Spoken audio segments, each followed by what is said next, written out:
Good morning, good afternoon, good evening, good whatever time of the day it is in your particular part of the world.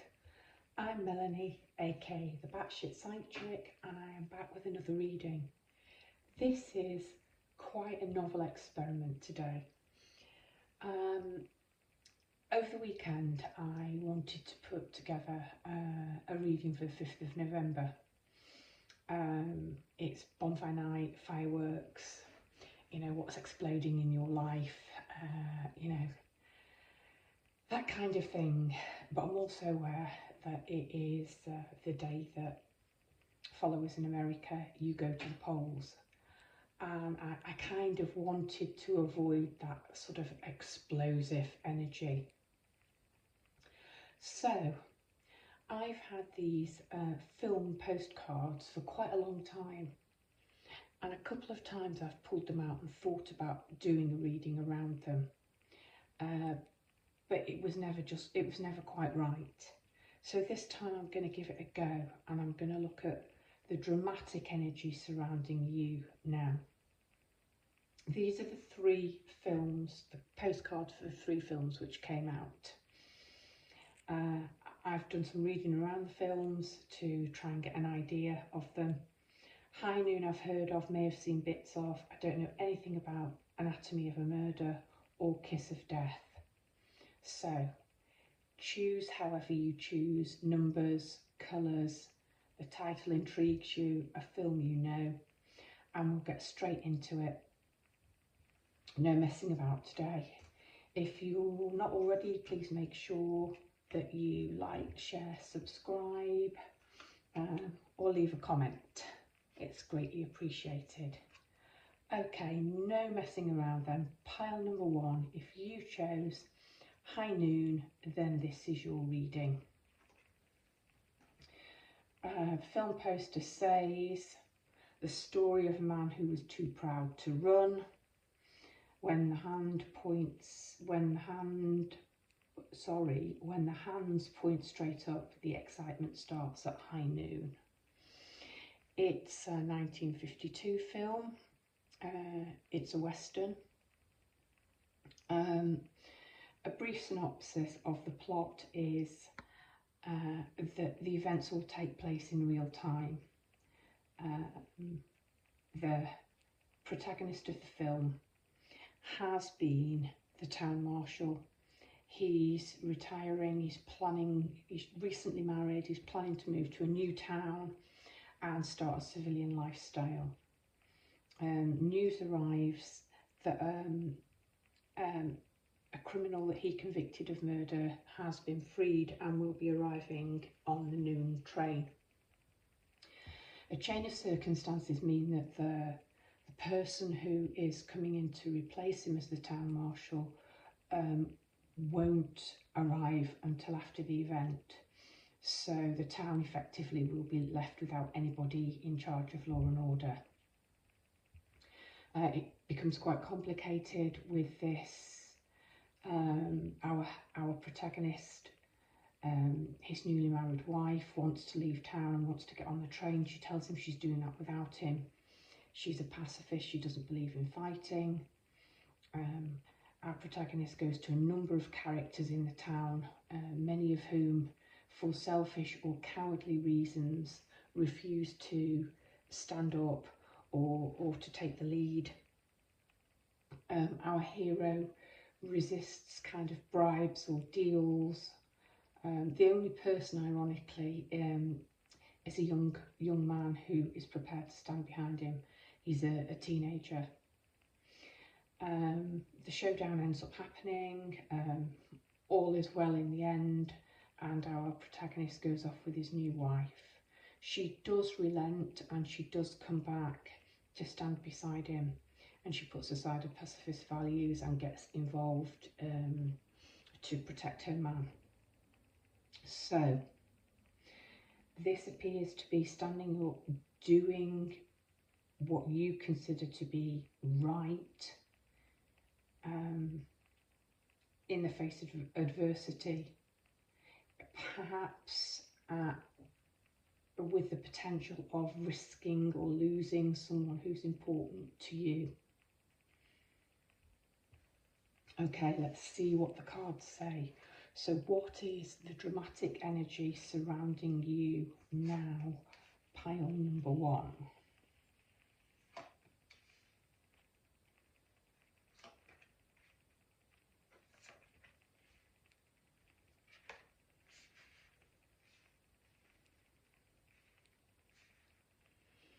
Okay, I think all of the cards are nicely focused.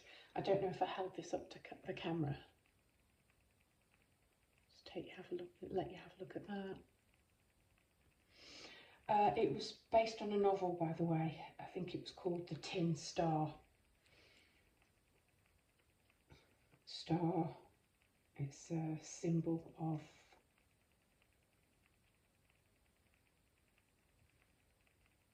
I suppose it's a symbol of justice, isn't it? A shining star, shining out amidst all the darkness.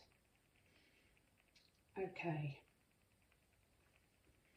Well, I can clearly see there's some adversity, there's some sort of difficulty around you where you feel bound and trapped, which bears the film out. People coming at you from all sides. However, you're surrounded by lots of positive energy. So let's look at the cards in order. Your first card is the Ace of Wands. The universe is offering you a creative, passionate new start, full of new growth and new opportunity. Ties in nicely with the beginning of the film and the sheriff, the town marshal retiring and moving on to a fresh new life. I like the fact that it's a unicorn and it's white and it's pure.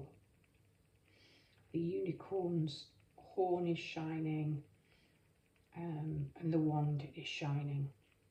So everything, the dramatic energy around you is looking like you're ready for a fresh start. You want to move away from feeling bound and trapped and conflict. You have a sword here pointing straight at the ground. You've got dragon energy surrounding you. There's a dragon's face here behind the card.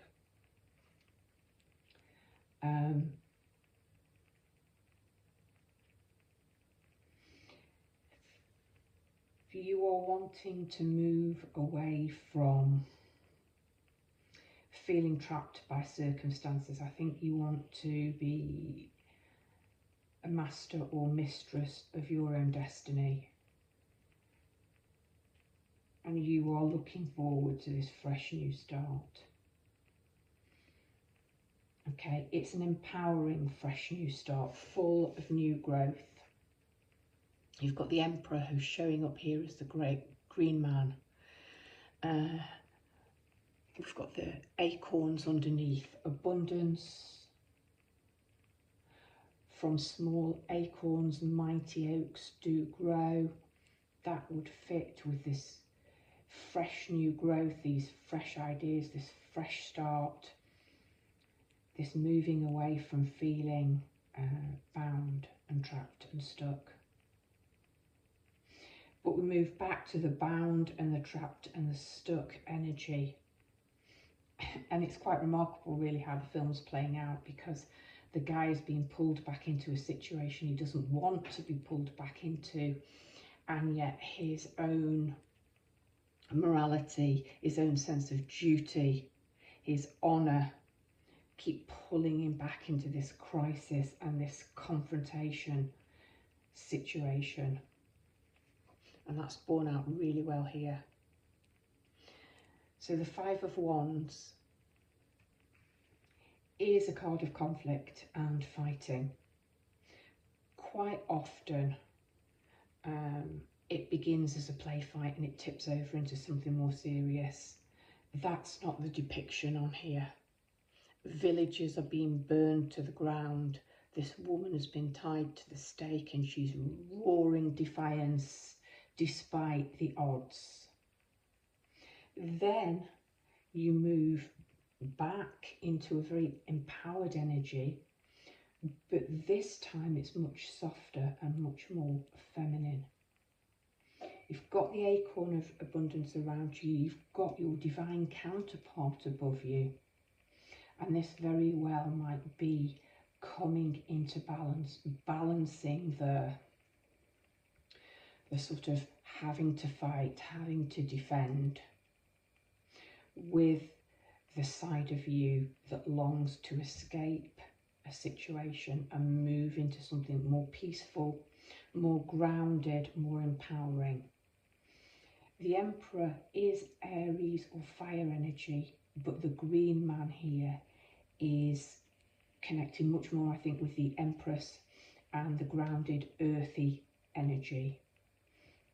We've had enough fire. The Ace of Wands is presented as gentle. It's very green. It's very earthy. We've got the fresh green ribbon and abundance and fresh beginnings on here. We've got the young oak tree producing the acorns. Fresh opportunity versus same old conflict, and you want out. There's enough fire on here. The Empress, nurturing, fertile, abundant, capable of turning her hand to many things, whilst having the sword and the shield and being prepared to defend what is hers. But she's able to take off the armour. And your final card, pile number 1, is Winged Messengers. And we're sort of resolving the conflict-ish here. It's the only card, 2 of Roses, does correspond to emotions and feelings. We've got the conflict nodded at here, but it's much more domestic and small scale.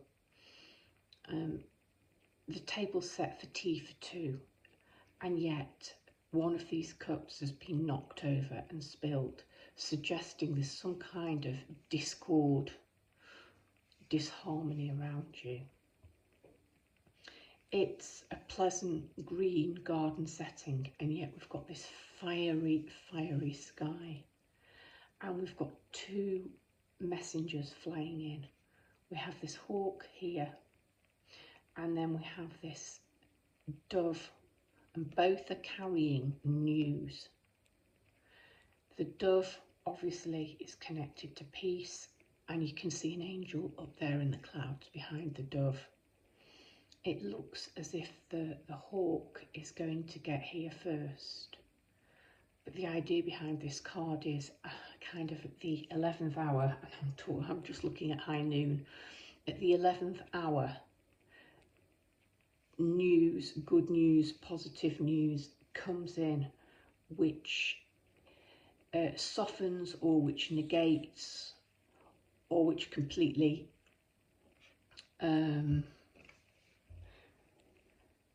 means that this doesn't arrive, that some kind of negativity is averted. That's the energy surrounding you. That's the dramatic energy surrounding you now. Something about you having to take a stand, feeling compelled to stand on your honour and your morality. It talks about the story of a man who was too proud to run. I'm not getting pride here in a negative sense. I'm getting that the dramatic energy surrounding you right now is that you have felt conflicted between standing up for what's right and wanting to move away to more peaceful, more grounded, more fertile energy. You've still got the drama, you've still got some of the conflict around you, but you have enough cards to negate that And that's borne out with your final card when this scroll from the angels, from the dove, is finally delivered. And I think harmony and peace are going to be restored. That's what I have for you, pile number one. I hope you enjoyed it. Please drop me a comment, like, share, subscribe if you did. Blessings to you, pile number one. Hello, pile number two. If you chose this card, Anatomy of a Murder, then this is your reading. Let me tell you something about your film. It was filmed in 1959, or it was released in 1959. It's a crime sort of thriller, legal drama. It's got a very convoluted plot, which kind of explores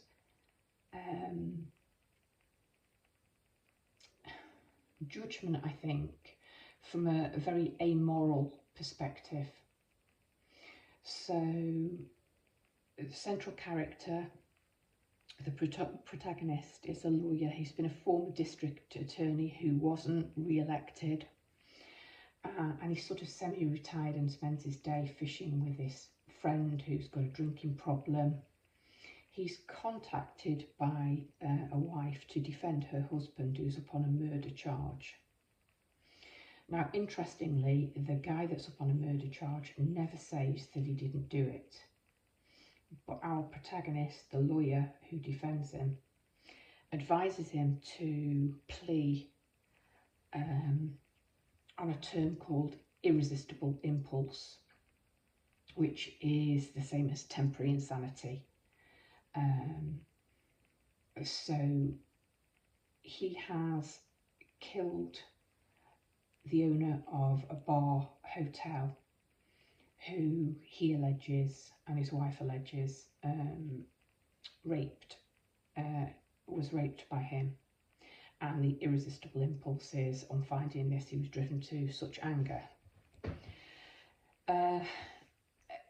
So the guy on the murder charge is not a nice man. He's known as a drinker, he's known to be jealous and have a nasty temper, and he's known to beat his wife regularly.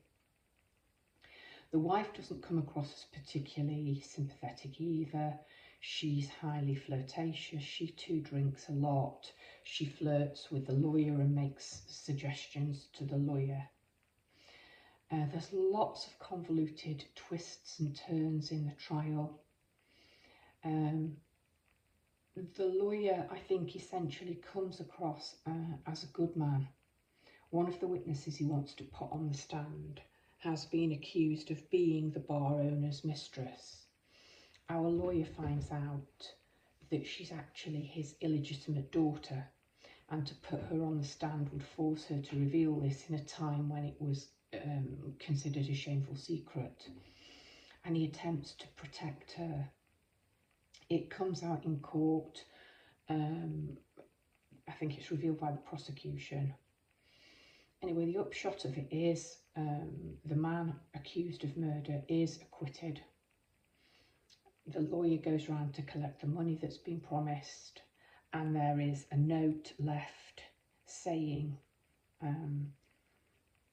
that he's fled the town, he's fled the county, and that his flight was an irresistible impulse, the legal term the lawyers used to get him off.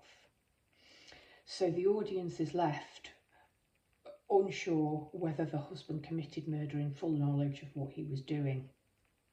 The wife is seen to have been crying.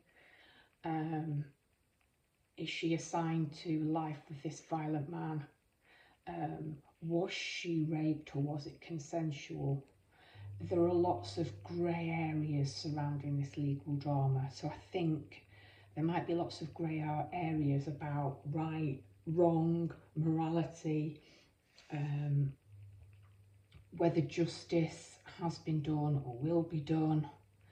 The one nice thing, I think, at the end of the film is the illegitimate daughter of the murdered bar owner then goes to the lawyer and asks him to defend her in obtaining her father's, the money left in her father's will.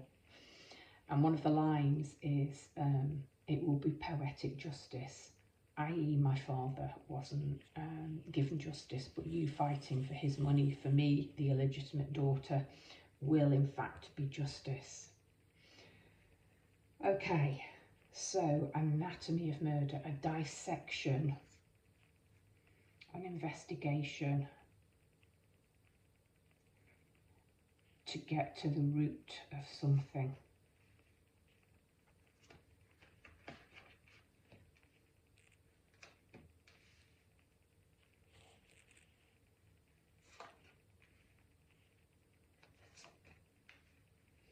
Well, you've got justice, poetic justice, legal justice, natural justice.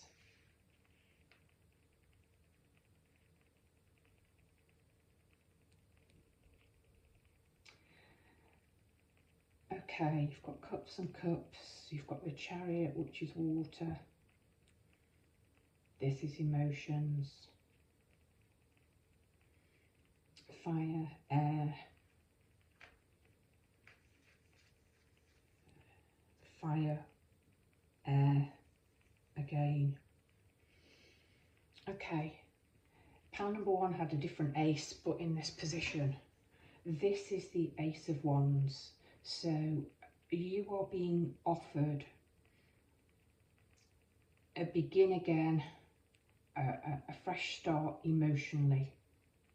And I'm going straight to your second card because you've got the Ten of Wands, which is a card of being overburdened. I'm not surprised given the card that you chose, because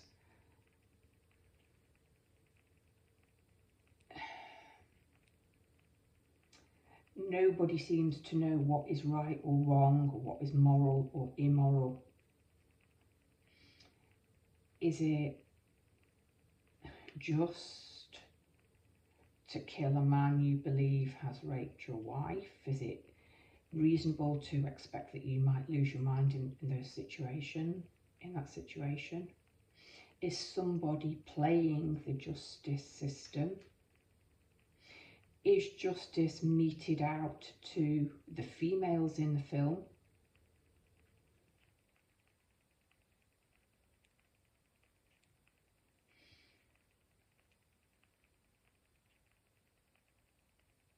You're overburdened and you need to move away and carve your own path. Actually, get away from this drama and other people's dramas, which seem to be surrounding you and overwhelming you. That's the dramatic energy surrounding you. Okay, there is something about you having to fight for justice and it appearing to be a burden, but you do know what is right in this very difficult, very thorny drama that's surrounding you now. What's interesting on this Chariot card is there is no chariot, there are no horses. The female figure, you, along with this owl of wisdom, this snowy white owl, in the moonlight with just a lantern to guide you. You're forging your own path, you're making your own path. You've got to be quick, you've got to be decisive here, because this burden needs to be put down now. You need a way out, a nice, clear, straight path out and away from all of this.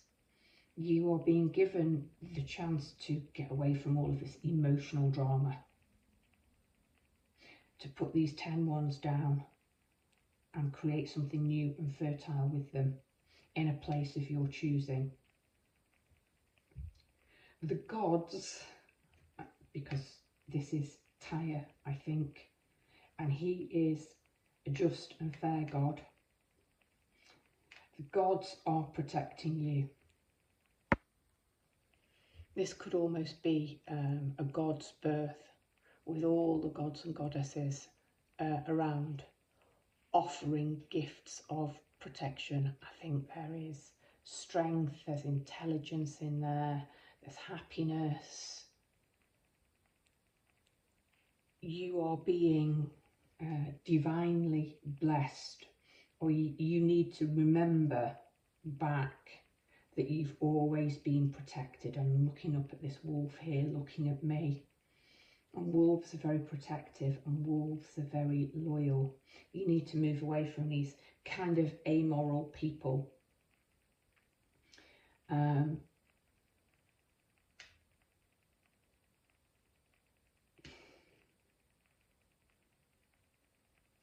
Maybe only then can justice be served. Because this God here, his sword is down, it's staked in the ground, he's standing his ground. He's not moving, even when he's being threatened by this huge wolf. I think it's Fenrir. Well, I know it's Fenrir. I think the pronunciation's right. And this wolf, this magical wolf, belongs to Loki, the trickster god. It's bound here by this magical golden thread. But here's you, standing fearless, even prepared to put your hand into the beast's mouth, knowing that you are protected. This brand new emotional start, emotional stability, will give you the confidence to move forward, to trust your own instincts, to forge your own path, even if you have to creep away under darkness to do it. Or it might feel dangerous and frightening to do it. You're going to do it anyway. You've got another, so you've got the Ace of Cups. The 10 is the end of a cycle. You've got these 2 sevens, lucky sevens. You've got an 11. So 1, 1, 1. And you've got the One of Forces here and the Akashic Field. It almost feels really destined. Something big is coming and you need to move forward towards that light, towards that, oh God, Aurora Borealis, to move forward, to move into the light, to move into, right, there's a big destiny swirling around you now. And this is just muddying the waters, because if I take the film and the film's complicated plot away, and if I take this 10 of Wands away, it's really clear you're being given the opportunity of this brand new emotional stability. You've got protection. You've kind of got the protection of the owl here as you make your way in the darkness. You've got the protection and the blessings all around you. You have to be brave enough to stand up for yourself, for natural justice, for what you know intuitively with your heart to be true. Not for the waters to be muddied, and I'm looking at this, it's really clear. There's no muddying of the waters. The path forward is clear.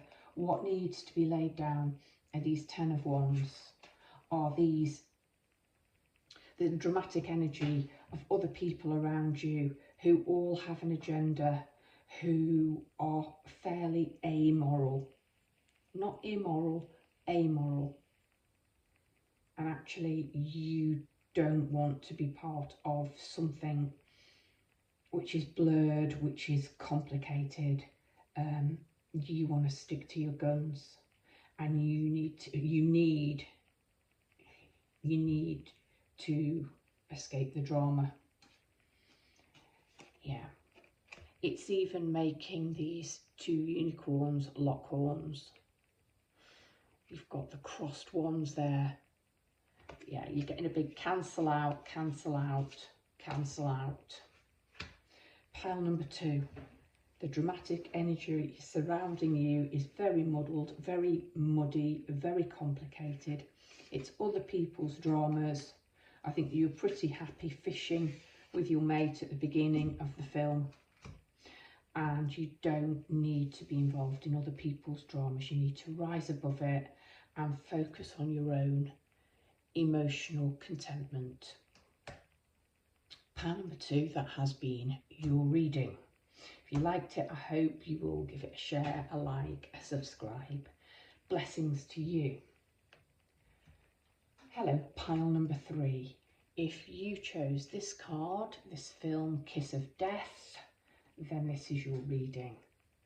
Let me tell you something about your film. It was released in 1947. It's a noir crime film. Sort of very gritty and realistic. Our poor hero is not necessarily he's flawed. He's a flawed protagonist. Okay, he's moral, but he's flawed. The theme really is one of redemption and somebody being trapped in a vicious cycle. Okay, so that you may feel that the world's against you or the circumstances are against you. So the protagonist is a petty criminal. The film begins, I think it's Christmas Eve. He gets involved reluctantly, but because he has very few other options, in this jewellery heist. I think some kind of shooting becomes involved. He doesn't have a gun, but he ends up being the one caught.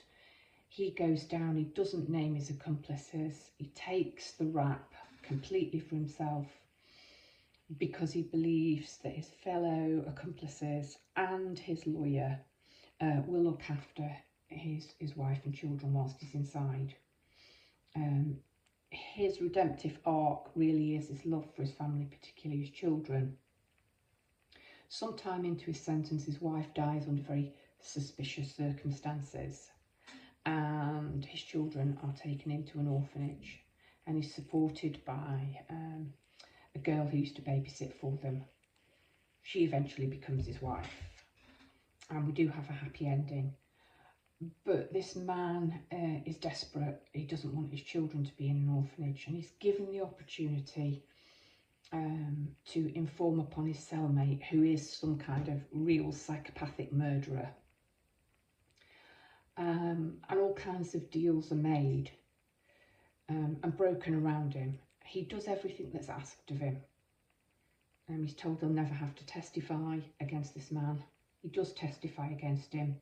So in terms of morality, all the people who are supposed to uphold the law and have morality don't. His lawyer is bent and actually is in the pocket, it turns out, of this psychopath. Sort of the police and legal people that he's used by renege on all of their promises to keep him safe and that he'll never have to be on the stand, and they kind of manipulate him. The psychopathic murderer is acquitted, and then comes after our anti-hero. He is shot by this man, but he's managed to call the police. He survives, the other man's shot, and he finally gets to sort of not ride off into the sunset because it's a gritty noir film, but he gets to live out the simple life that he's always really wanted, in a happy emotional relationship, and to be a father to his children. So that's the energy that's surrounding this. Kiss of Death, of course, is kind of a mafioso term for a perceived betrayal. It's a man, I suppose, that's done wrong, but is trying very hard to escape and to put right his past and his past wrongs, but becomes trapped in this vicious cycle and becomes sort of manipulated and used by forces around him, that both from the underworld and, if you like, from the good side, they are portrayed actually as much more immoral than he is. Okay, so that's the dramatic energy of the film that you chose. Let's have a look what the cards say.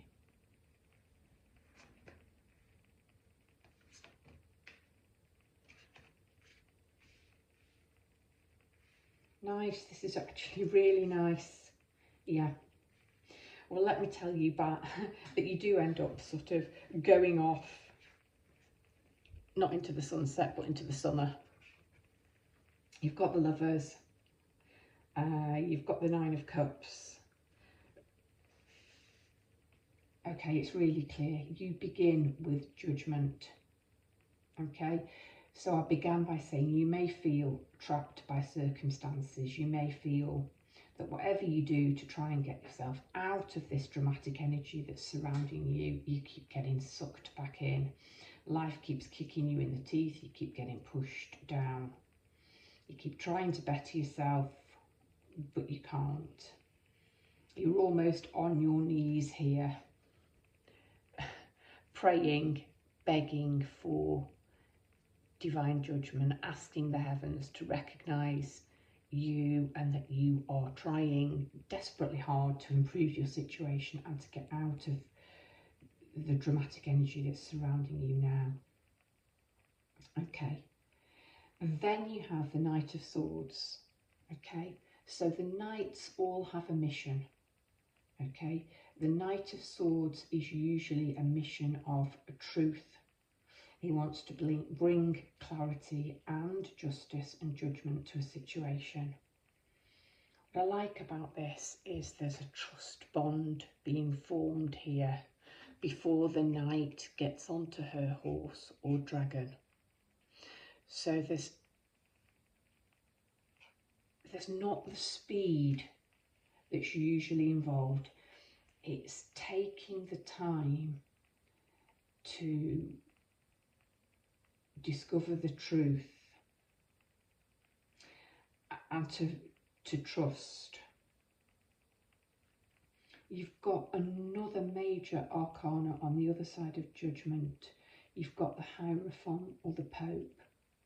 So there is some kind of judgment here,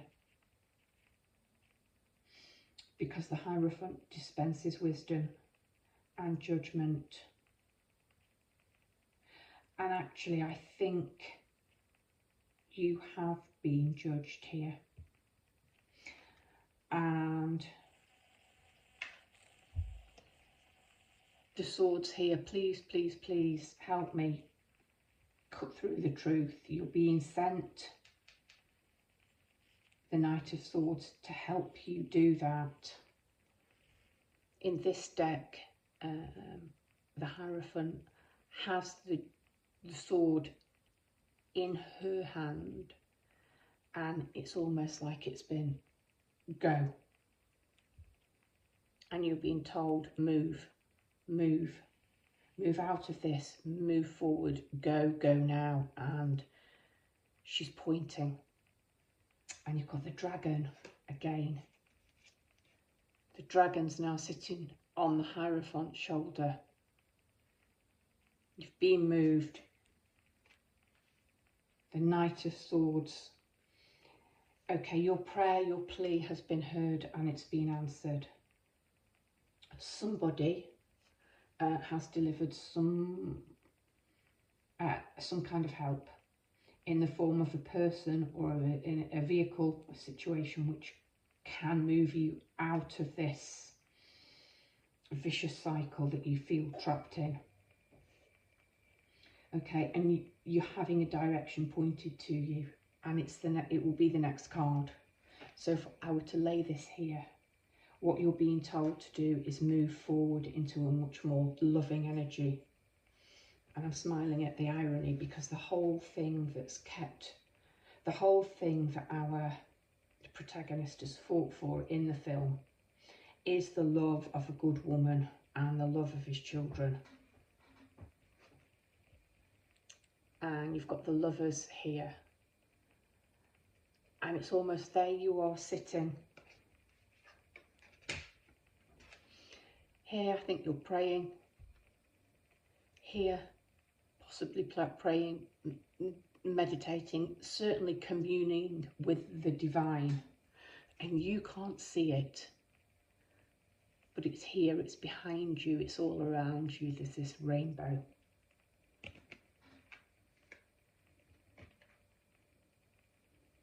And you've got the Nine of Cups, which is emotional fulfillment.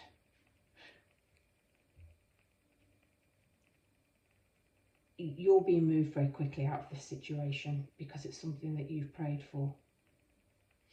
And your prayer has been heard and answered, and you are actually being given a clear directive. Move towards love. That might not necessarily be a love partner, but move towards love, move with love. Let your heart guide you. And that will be your salvation, that will be your redemption, that will be your guiding light, that will be your rainbow, that will bring the happiness and the sun back. You've got winter when it's reversed, not necessarily bad, but it's pausing and taking a rest. This is moving on to sunnier, brighter, happier, more active times where you escape this repetitive cycle. So the dramatic energy around you is breaking a cycle. You've prayed for it. Help is on its way. Listen to the advice. Be courageous enough to follow your heart, and that will lead you to emotional contentment and a completely new cycle. Fives are about change. You're moving from this to this, which is absolutely lovely. We're moving from the dark, from the noir, from the gritty, from the sort of oppressed and being trapped in a cycle of negativity,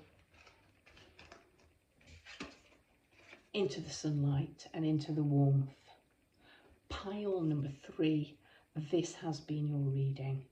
If you enjoyed it, please remember to give me a like, a share. Please subscribe if you're not. Leave me a comment. Brightest of blessings to you. Pile number 3.